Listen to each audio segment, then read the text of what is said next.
Bonjour! Dans cette capsule, nous verrons quelques petits éléments à ne pas oublier dans le cadre du projet épicerie. D'abord, rappelons-nous ce qui est à l'étude. Les opérations sur les nombres décimaux, l'arrondissement d'un nombre.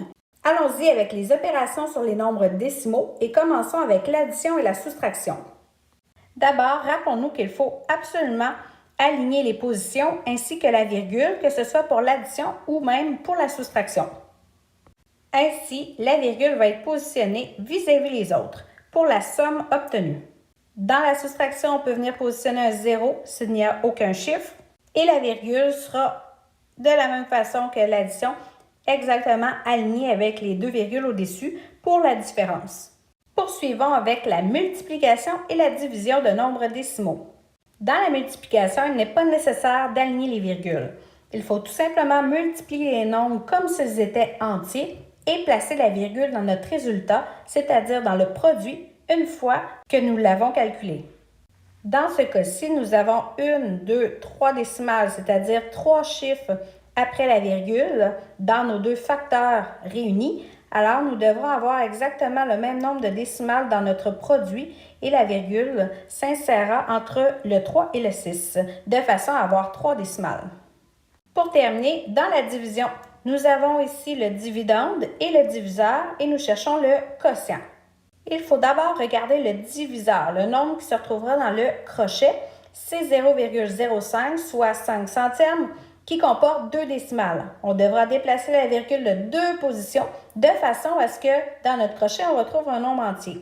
Mais si on déplace la virgule de 2 positions vers la droite pour le diviseur, il faudra faire la même chose avec notre dividende. C'est pourquoi nous aurons la division 2050 divisé par 5. D'abord, 5 entre 4 fois dans 20. Pour obtenir 20, reste 0. J'abaisse le 5, il entre une fois dans 5. 1 fois 5 me donne 5, reste 0. Et je dois absolument abaisser le dernier chiffre, soit 0, et répondre combien de fois 5 entre-t-il dans 0. Il n'entre pas, donc 0. Et voilà, c'est tout. Notre réponse 410 devient le résultat, c'est-à-dire le quotient de notre opération de départ. Poursuivons avec un autre concept, celui de l'arrondissement d'un nombre. Dans un problème écrit, il se peut que vous ayez des opérations qu'on doive arrondir selon le contexte donné. Par exemple, si j'ai une opération telle que 68 divisé par 9 centièmes, j'obtiendrai par un calcul vertical 755, et là, j'aurai des 5 jusqu'à l'infini. Dans la division, on se rend jusqu'à la position des millièmes ou, selon les besoins, à une autre position donnée. Si on me demande d'arrondir, je devrais remplacer le symbole d'égalité à la ligne suivante par le symbole à peu près égal. Et puis si, par exemple, j'ai besoin d'arrondir à la position des unités, dans ce cas-ci, j'obtiendrai 756. Donc, je répète, d'abord, ça me prend l'opération avec les nombres du texte. Ensuite, on doit noter la réponse qui est vraie selon le calcul, selon l'opération donnée. Et par la suite, à la ligne suivante, le égal fait place, donc est remplacé par le symbole à peu près égal.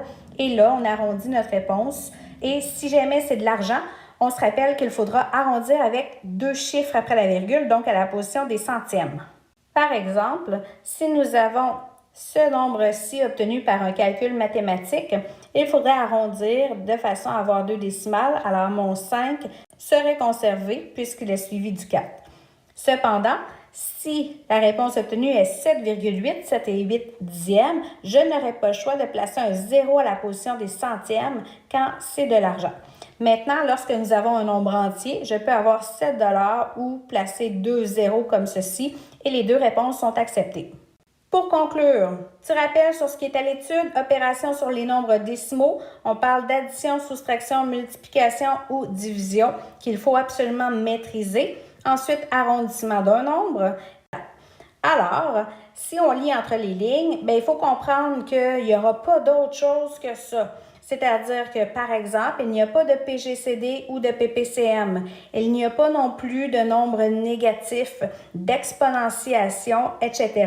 Alors, si vous êtes bloqué lors de la résolution de problèmes, pensez à ce qui est à l'étude. Pensez donc à vos opérations sur les nombres décimaux, à l'arrondissement,